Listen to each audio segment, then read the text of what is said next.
সে যখন কোনো বক্তৃতা এবং ভাষণ দেয় কখনো কোরআন হাদিস ইসলাম বিরোধী কোনো কথা বলে না।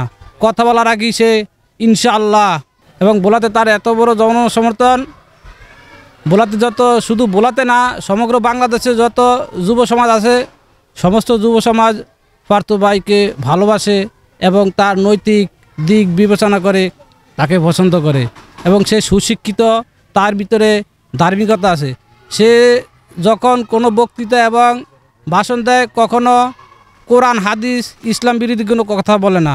কথা বলার আগেই সে ইনশাআল্লাহ ইনশাআল্লাহ দিয়ে কথা শুরু করে এবং সে বারবারই একটা কথা বলে, ভালো নেতা, বড় নেতা হওয়ার চাইতে ভালো নেতা হওয়া, মানুষ হওয়া অনেক উত্তম।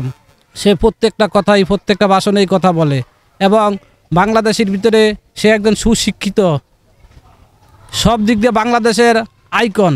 বলার উত্তরে আমার মনে হয় না দক্ষিণ অঞ্চলে এরকম কোনো নেতা আছে কিনা। তিনি যখন 2008 সালে নির্বাচনে সংসদে গেছেন তিনি তখন বিরোধী দলের নেতা হয়েও কোনো পরোয়া করেনি, কোনো মৃত্যুকে পরোয়া করেনি, কোনো ভয়ভীতি তাকে কোনো কিছুই করতে পারেনি।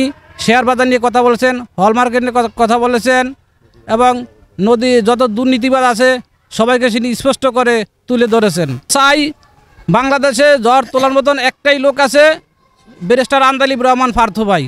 তিনি ছাড়া কোনো ভোলাতে আর কোনো নেতা নাই।